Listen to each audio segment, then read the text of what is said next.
Cheating again, please divorce me. After a not-so-long marriage of 4 years, I finally asked Ash to get a divorce.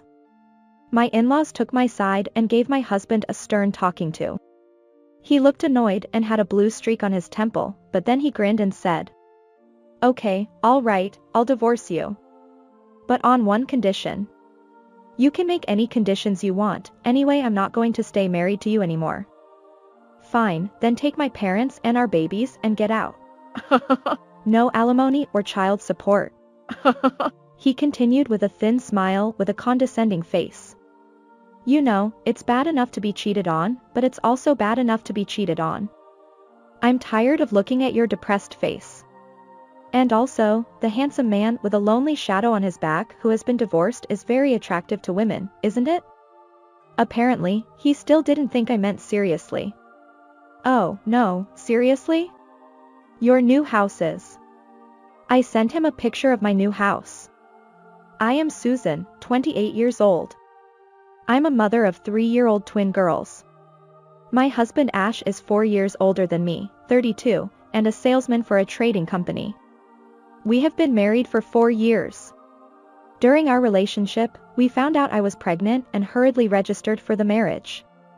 It was what is known as a shotgun wedding.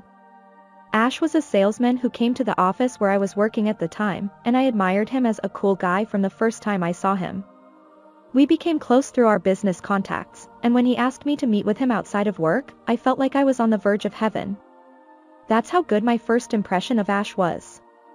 He is tall and slender, with a lean but toned physique, a low, pleasant voice, and of course, a face that is much prettier than most actors.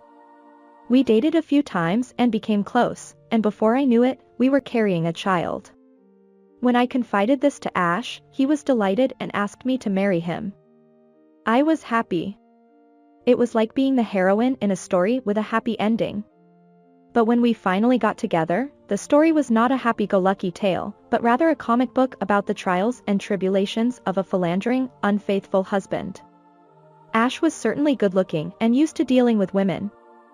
I judged it to be gentlemanly and mistakenly believed that he cared for me. And I believed that his immediate offer to marry me was a sign of love, but to him, it was just another tool in his arsenal of future games. I was completely oblivious to all of this and, as he said, I moved in with his parents as soon as we were married. "I can't leave you home alone like that and go to work. I'm worried about you, so I'm asking you to move in with my parents. You don't have a home to go back to, and I want you to do that." My parents passed away at a young age before I was able to enter the workforce. With no siblings, I had no reason to refuse. I was deceived by his words and ended up living with his in-laws at his parents' house.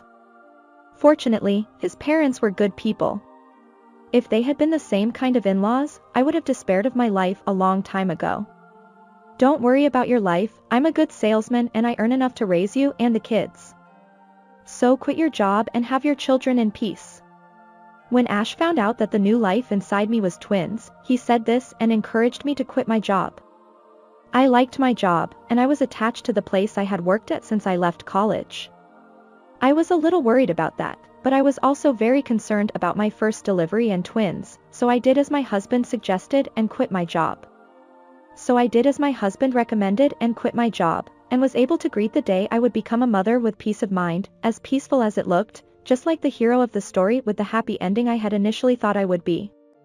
My in-laws were overjoyed with the girl twins, and I was truly happy in those days. I thought that I had achieved picture-perfect happiness, that I had achieved a perfect score in my life, that I had not lacked a single point in my life. Then, when I was drunk with happiness, my husband gradually started coming home late. When I was busy raising the twins with the help of my in-laws, my husband began to work overtime more and more. He also started working on holidays. This is a busy time for me. Things will come up for the kids, won't they?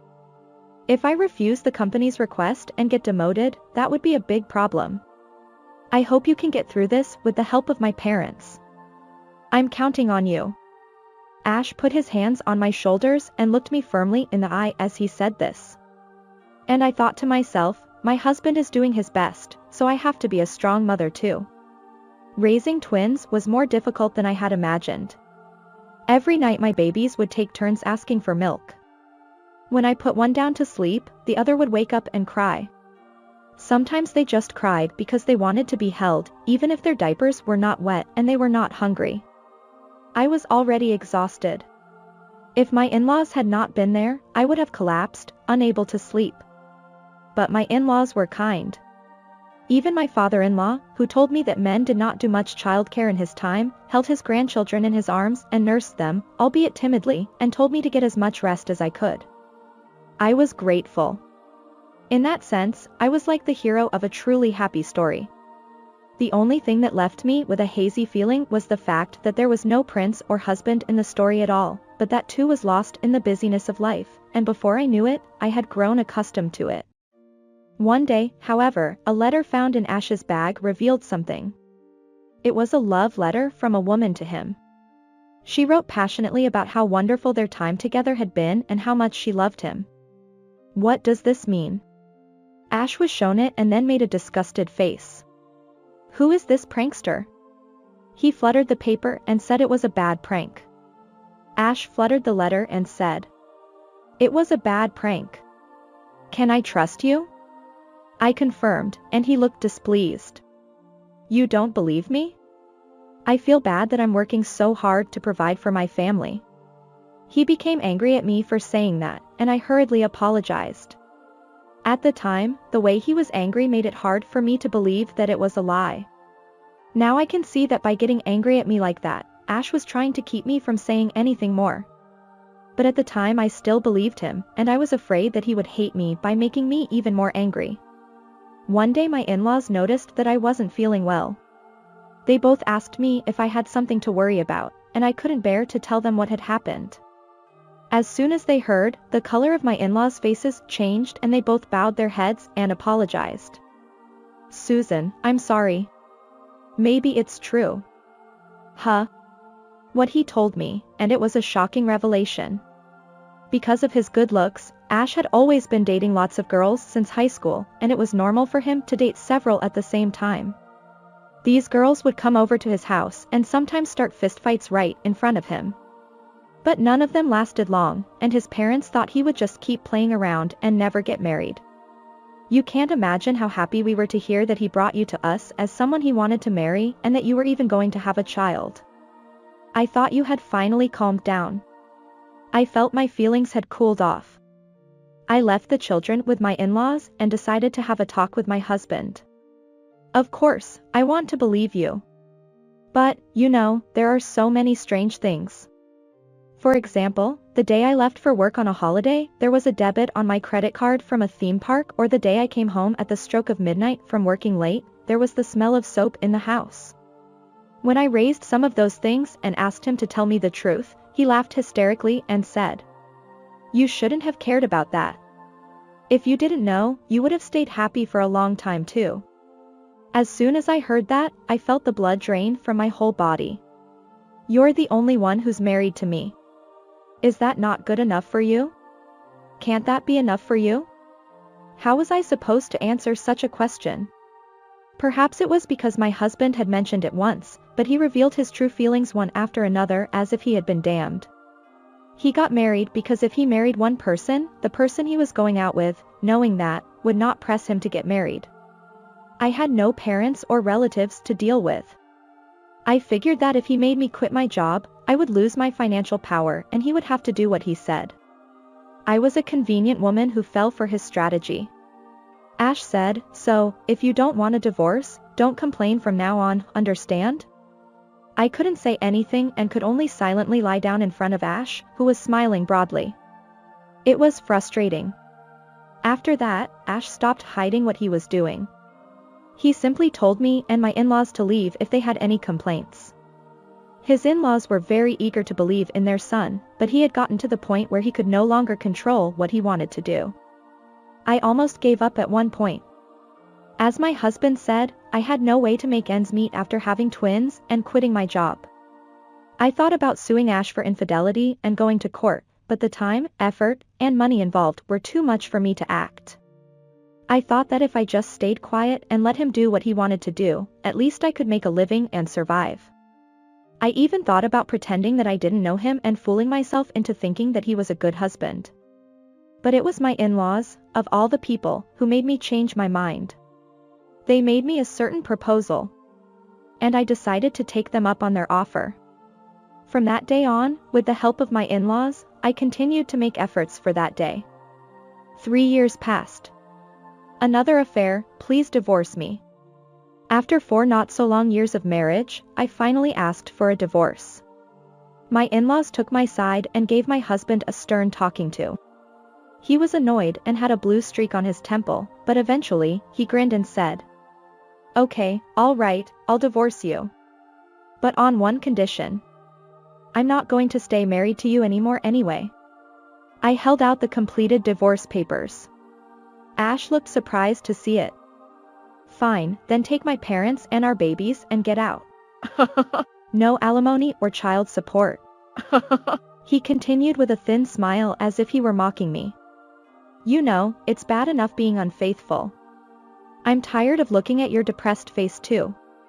And a handsome man with a lonely shadow of a divorced man is also very attractive to women, isn't it?" Apparently, he still didn't think I meant what I said. Maybe he thought I would be mature enough to listen to him if he said so. He took his time, signed and stamped the divorce papers as if to make a show of it to me, and then tossed them like a boomerang at my feet. I calmly picked it up and made sure it was filled out properly. "If Dad and Mom are going to take Susan's side, you all will be hopeless. I don't care." He smirked and even told his parents that. "How dare you say that? You are the father." His father was ranting and raving. "You know, I can have as many kids as I want. Especially without them, I'm not lacking in any way." He said these unbelievable words. "Susan, my son is over. I'm sorry. It's our fault for raising him like this." The mother-in-law lowered her head with tears in her eyes. "I think you should give up now and leave him." Ash looked at us with amusement. The next day, while he was at work, I left home with the children and my in-laws. I also went to file our divorce papers with the city council. Things were going as planned. Ash, who didn't come home very often, didn't realize it, but there was hardly any luggage left in his room anymore, except for his bedroom. He probably did not care at all what was going on inside the house, a house where he only slept when he came home and where the outwardly good he showed his comings and goings to the neighbors to the extent that the world would not think him strange. We had already decided on a new house and were gradually moving our belongings there. For the day when we were to carry out our plan, we had done enough sorting without him noticing, so all that was left was old furniture, junk, and things we wouldn't be bothered without. The next day Ash didn't come back, and we didn't hear from him. Maybe he didn't think we had really left, or maybe he was just trying to punish us, but either way, it was someone we no longer cared about, and we didn't care. It was a week later when Ash called me. "Hey, where are you? Why is the house so empty?" He finally seemed to realize that there was hardly anything left in the house. I didn't know how he felt about our absence, but he called me on my phone anyway, angry about the lack of stuff. Why? Because I brought what I needed and got rid of what I didn't need. "I'm sure you have the things you need for your life." Yes, I had left only the things that Ash could at least live with.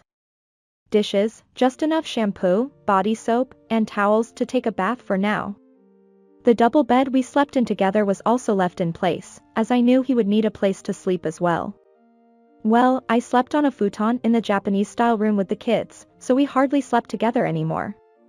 There were also his clothes, his mementos, a few cardboard boxes, and a few ingredients that would last for a while, such as cup noodles and retort pouch foods. With that much, he could survive on his own for a while. We were originally a couple, so I showed him that much compassion. TVs, and other home appliances. I took all of them because I need them for my life. What the hell are you doing? Those things were originally bought with the money I earned. It was true. Ash had taken away my financial power by not letting me work, but he had given me as much money as I needed to keep up appearances. Yes, but if I leave it there, I don't know if you'll be able to use it next time, do you? So, I took them from you. Some of it I sold, 'cause I didn't need it. What do you mean? That house, your father sold it, and soon you will have to leave.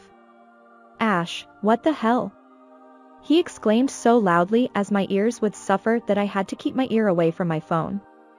I politely explained to him. The house we had been living in was still in my father-in-law's name. That was why we were able to sell it without consulting Ash. So, you should look for another house as soon as possible, too. I've been packing up your stuff to make it easier for you to move, right? Screw you. I was serious. I had been planning with my in-laws for this day. Oh, yeah, and by the way, I think you'll be hearing from my lawyer soon. He's going to ask for alimony and child support for the kids. I said I wouldn't pay for those things, and you admitted it. Sure, you said that. But I didn't admit it, did I? Yeah, I said then that he could make whatever conditions he wanted, but I did not say at all that I would take those conditions. And, just so you know, I'm also demanding compensation from every single one of your affair partners. Don't be silly. I'm not going to pay for that. If you don't pay, you don't need to pay. But I will take you to court and you have to pay according to the court order. Around this point, it was about time he realized that I was serious. 3 years ago, when Ash admitted everything, stopped hiding his affair, and thought my in-laws were going along with it in silence, my in-laws made this suggestion to me. Susan, get a job. We'll take care of your kids. Yes, and when you are ready to be on your own, leave him and live with the kids. They said they would give me time for this. I took them at their word and started with a part-time job, and within 3 years I was able to get a full-time job. Ash, who was rarely home during that day and didn't come home much at night, was amusingly unaware that I was doing that. On the contrary, I made this suggestion to my in-laws. Please leave this house with me, and let's live together. They were hesitant at first, but after many conversations, my father-in-law decided to sell the house to move in with us. Then we put together a more detailed plan. The house would be sold. That money would be used to buy a new house and move in with my in-laws, myself, and my kids. Ash was a well-paid man, and he would get alimony and child support without reservation. Of course, I knew he would refuse to do that. But we had a mountain of evidence. We've been collecting that evidence for 3 years, of course. I don't know if you know this, but the alimony for cheating is 3 years from the time you know about infidelity. I've had to pay alimony to every known cheater since we got married. That's quite a sum. On the other end of the phone, Ash was silent, listening to my words. If you insist on not paying, I will contact your company and have them seize your wages. If you don't want me to do that, please pay me properly. Oh, yeah, and make sure you tell me where you're moving to, or I'll have to contact your company. Ash did not reply at all. Was he puzzled? Well, I thought to myself, even if I don't get your response, I'll make you pay what you owe. Hey. I suddenly heard his voice. What? Why don't we start over? What? I was surprised at the suddenness of the situation. Hey, why don't we? Ash continued in a sweet voice. We are a married couple, aren't we? Don't be so cold. Hey. Ash continued to speak sweetly to me. Ash seemed to think that if he kept talking sweetly to me, I would break down. I'm sorry, but we are not a couple anymore. I've already filed for divorce. Why don't you register again? Ash said without a pause. Wouldn't it be better for the children if both parents were together? Did he not remember his own words at that time, when he had said, I could have as many children as I wanted? It was appalling. I am sorry, but those children are mine and mine alone. Why don't you just have new children with someone else? I said and hung up the phone. Later, the cheating partners, who had received a content-certified letter from my lawyer, contacted me one after another. Some of them were married, and those took the initiative to pay me because they did not want their husband to find out their secrets. All the women paid more easily than I expected. It was worth hiring a lawyer who specializes in cheating and divorce. After all, there were so many of his partners. I am sure I didn't charge each of them a very high amount, but I was able to collect enough to send their children to college without any worries. Ash contacted me several times since then, but he always managed to cajole me into getting back together with him. Don't be like that, please reply to the content certified letter from the lawyer. Don't be so cold, hey? He was desperately trying to hang on, but I had not a millimeter of intention to nod. And then Ash said something like this as if he had just thought of it. Hey, what kind of place do you live in now? You want to come back here, don't you? If it's now, you can still come back, just take the plunge and come back. Don't worry. I sent him a picture I had taken of my current house, just enough to show where it was and what the room looked like. Oh, no, seriously? Your new house is? He looked at the picture and exclaimed. Yes, I am living in what is called a high-rise condo. He seemed to have guessed from the blue sky glimpsed from the window of the room that it was quite an upper floor there. Please. Let me live there with you. No. I cut him off with a single word. Please don't contact me again unless it's through my lawyer. I blocked him and bought a new phone. Now he would never contact me directly again. According to my lawyer, Ash desperately asked me to contact him, but of course, I refused. When I insisted that I would strictly ask him to pay alimony and child support, and if he didn't pay, I would file a motion to garnish his salary with the company, he finally gave up and agreed to pay. I didn't want to be on the hook for years, so I asked him to pay both in one lump sum. I don't know if he got into debt somewhere or if he had been secretly saving money, but I got what I could get from him, so it doesn't matter either way anymore. Now I leave my kids at my in-laws and go to work.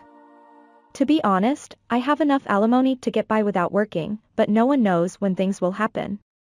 If I can, I should always have a proper job. Besides, I want to stay connected to society by working. I enjoy working every day because I like to interact with people, which is what I did in sales before I got married. When Ash asked me to quit my job and I was stuck at home, only taking care of my children, I felt isolated from society and alone. Of course, I was close to my in-laws, but people must be connected to society. My marriage was like being thrust from heaven to hell, but I guess I have to thank Ash just for giving me 2 adorable daughters and the parents-in-laws who I can once again call my parents. Yeah. About Ash, turns out, because of the lawsuit I filed, he got blamed by the women, and they even stormed the company. In the end, the company found out what he had been up to. He was demoted and sent from the head office to a local branch office. Even there, some women seemed to be attracted by Ash because of his good looks, but of course, the rumors reached them, and no one would approach him because of the alimony and child support debts he had to pay. Either way, it's not my business. I cherish my current family and am walking towards a bright future. I'm truly enjoying happy days.